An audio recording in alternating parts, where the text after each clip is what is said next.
Os livros parecem quase sempre arredados das coleções valiosas, mas há preciosidades que garantem uma estante de valor acrescentado. Carlos Maria Boboni dá exemplos e explica como investir. Os colecionadores de arte dão filmes, figuras mundanas a apetecíveis e certificados de sofisticação. Os colecionadores de antiguidades também parece que vivem noutro tempo, ainda rodeados de luxos palacianos. Entre o requinte cortesão e a sensibilidade artística, as coleções, mesmo que não estejam em palácios do Loire mas sim em barracões de betão ultra protegidos, podem ser um grande negócio. Todas as empresas têm as suas fundações com coleções de arte, numismática, ou joias de toda a espécie. São um patrimônio estável, bem visto, e financeiramente pouco arriscado. Ora, os livros parecem, na maior parte das vezes, arredados desta equação. Fazem catálogos das preciosidades dos bancos e das fundações, em que o único livro que se vê é o próprio do catálogo. Sabe-se, volta e meia, de um excêntrico que compra incontábulos e primeiras edições, de acordo com as suas tinetas e o seu gosto. Mas quantas pessoas investem em livros como quem investe em quadros? O livro pode ser um investimento seguro, fácil de transportar e de arrumar, depende da quantidade, claro, e com variedade suficiente para vários tipos de investidores. Quem quer entrar com pouco dinheiro de cada vez consegue, paulatinamente, ir valorizando a biblioteca. Quem entra de rompante a apostar tudo num cavalo pode ter no bolso um livro do valor de uma casa. É possível criar uma biblioteca milionária de várias formas. Requer experiência, claro, paciência e disponibilidade. Há manhas e truques que é importante conhecer, mas com algum estudo, é possível olhar para a biblioteca como um verdadeiro investimento. A primeira coisa que se deve fazer é escolher o tipo de biblioteca. Uma biblioteca especializada é sempre mais fácil porque, em primeiro lugar, o próprio colecionador consegue definir e perceber os preços daquilo que procura. Se ao fim de 10 anos a colecionar livros sobre moedas, ainda lhe falta o Teixeira de Aragão, consegue perceber que este é um livro mais raro do que a coleção numismática do Banco Melo. Mas se o assunto ainda estiver pouco estudado, pode ser que nem os próprios vendedores percebam a raridade do livro. Erros comuns. Em primeiro lugar, é preciso vincar que livros com 100 anos não são livros antigos. Há avós mais antigas do que esses livros. Um livro só começa a ter um moderado interesse pelo simples facto de ser antigo a partir do século XVIII. Rubem Borba de Moraes, bibliófilo brasileiro, conta no seu Bibliófilo Aprendiz que quando começou a colecionar livros sobre o Brasil era dos poucos que o faziam. A hierarquia dos preços não estava, assim, ainda estabelecida como em todos os negócios. A oferta até pode ser escassa, mas se não houver procura, o preço do livro também não sobe. Criar interesse por um tema pode, assim, chamar a atenção para ele e valorizar uma biblioteca que foi serzida a partir de aparentes bagatelas. Se, porém, não quiser arriscar e se ativer aos temas tradicionais, ficam aqui alguns deles, com uma pequena lista de erros comuns e de curiosidades. Livros antigos. Erros comuns. Em primeiro lugar, é preciso vincar que livros com 100 anos não são livros antigos. Há avós mais antigas do que esses livros. Um livro só começa a ter um moderado interesse pelo simples facto de ser antigo a partir do século XVIII. Claro que os maias têm interesse, mas por serem os maias, não por serem de 1888, mesmo no século XVIII, há livros que não são raros. O Telêmaco de Fenelon, as obras históricas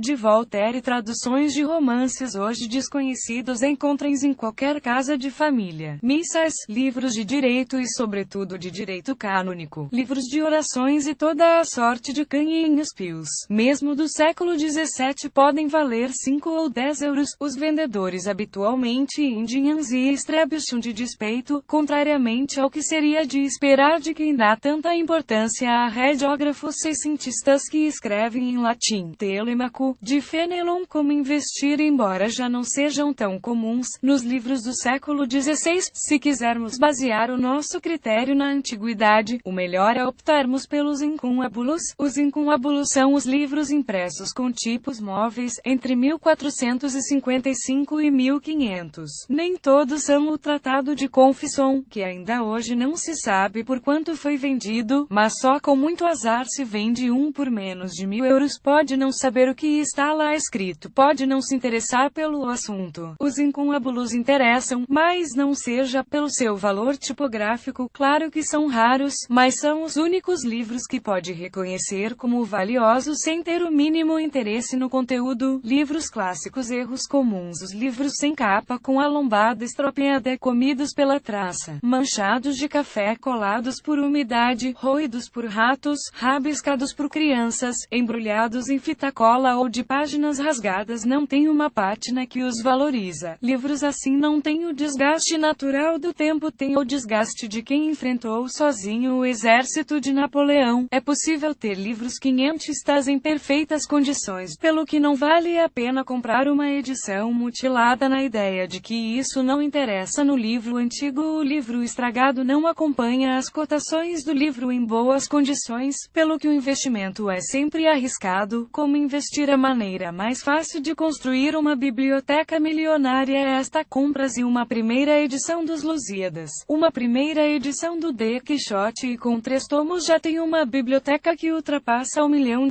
Claro que, se comprar o primeiro número do Super-Homem, tem uma biblioteca que vale o dobro só com uma revista. A poesia costuma ter menor tiragem do que a prosa. Daí que primeiras edições dos Maias valem um pouco mais de €100, que a aparição ou o mau tempo no canal não cheguem a isso, e que seja possível encontrar primeiras edições de Júlio Diniz por 20 e tantos euros, se não tiver €400 mil para investir nos Lusíadas, ou se não quiser esperar que apareça ou ainda, se não quiser entrar nas controvérsias do Pelicano para a esquerda ou para a direita, pode investir meia centena de milhares na peregrinação. Conhecer a literatura clássica portuguesa é, nesse caso, uma vantagem porque não há grandes surpresas. Ainda em maio deste ano, A Vida de Dom João de Castro foi a leilão por €3.500, preço semelhante ao de uma corte na aldeia, ou clássicos desse jazz. Claro que a antiguidade e a importância influenciam, e há casos enganadores. A primeira edição do Soldado Prático é muito posterior à morte do autor, já mais que conhecido, pelo que as tiragens e a época fazem o preço descer para a casa das centenas se tanto e não dos milhares. No resto, seguir o cânone até ao século XVIII é seguro. Primeiras edições modernas, erros comuns. A primeira edição só interessa se for rara. As edições de Saramago, já dono do Prêmio Nobel, com uma tiragem de milhares e milhares de exemplares, talvez não pagassem o papel em que foram impressas. Mesmo noutros casos, é preciso ter em conta o universo de leitores e, sobretudo, de leitores dispostos a pagar mais por uma curiosidade bibliográfica. Uma tiragem de 1.000 exemplares não é, em circunstância alguma, uma tiragem pequena. Nem em França ou nos Estados Unidos uma primeira edição de 1.000 exemplares é rara. Como investir? A poesia costuma ter menor tiragem do que a prosa. Daí que primeiras edições dos Maias valem um pouco mais de €100, que a aparição ou o mau tempo no canal não cheguem a isso, e que seja possível encontrar primeiras edições de Júlio Diniz por 20 e tantos euros. Em contrapartida, a mensagem ou só podem valer a volta de €3.000. Livros do Teixeira de Pascoais e de Mário de Sá Carneiro possam valer muitas centenas, e a revista Presença completa 2 séries e número comemorativo mais vulgar chegue aos €10.000. Primeira edição de Os Maias. É preciso cuidado com a poesia moderna, porém, porque o estatuto canônico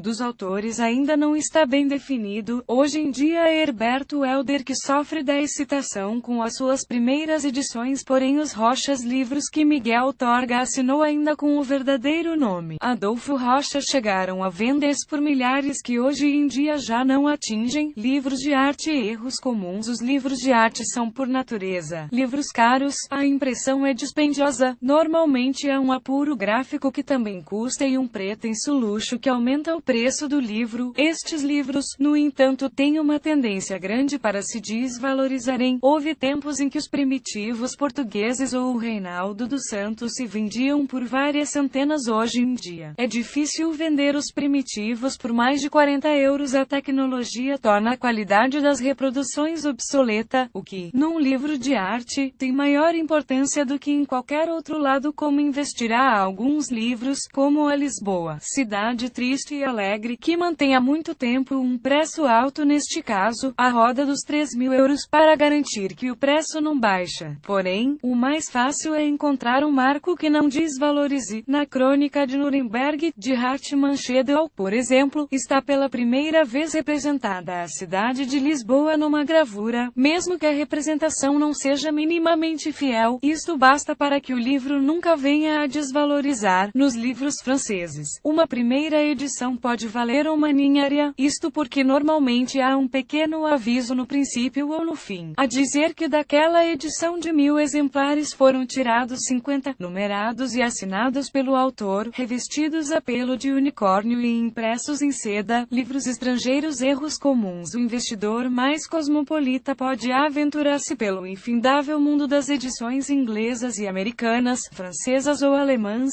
Não espere, no entanto, encontrar reconhecimento pátrio. De nada vale que em França se venda a primeira edição da Viagem ao Fim da Noite por 3.000 euros. Em Portugal, não consegue 300 por ela. É certo que, em mercados maiores, as possibilidades de negócio são maiores. No entanto, a exigência também aperta. Há regras que nunca esperaria ver aplicadas em Portugal, como investir nos livros franceses. Uma primeira edição pode valer uma ninharia, isto porque normalmente há um pequeno aviso no princípio ou no fim, a dizer que daquela edição de 1.000 exemplares foram tirados 50, numerados e assinados pelo autor, revestidos a pelo de unicórnio e impressos em seda. Ora, são essas as edições que realmente valem dinheiro. Em Inglaterra, as gralhas dão dinheiro. O exemplo mais conhecido é o da Wicked Bible. Rara a conta de uma gralha que fez esquecer ou não e não cobiçarás a mulher do próprio. Uma primeira edição do David Copperfield, porém, passa de 4.000 para 12.000 euros se tiver uma gralha na página 16. Inglaterra tem um dos mercados mais pujantes de primeiras edições de livros modernos, mas tem também um dos mais picuinhas. De nada adianta comprar primeiras edições de P.G. Wodehouse ou de Agatha Christie sem atenção aos pormenores, sem sobrecapas, por exemplo, não valem absolutamente nada. The Wicked Bible. Todos os tipos de livros têm as suas regras e as suas precedências. Um autógrafo de Jorge Amado que os distribuía com grande prodigalidade. Nada aumenta o valor de um livro, porém, se uma folha insignificante confirmasse a assinatura de Camões, teria grande valor. Há temas tradicionalmente mais caros: caça, touros, cavalos, etnografia, e outros certamente por explorar. Há curiosidades estranhas. O estado actual das pescas, por exemplo, tem um peixe que borra o livro e tira muitos dos cento e tal euros do seu valor, e pormenores engraçados, como o investimento pode não ser dos mais cotados, mas será dos mais interessantes.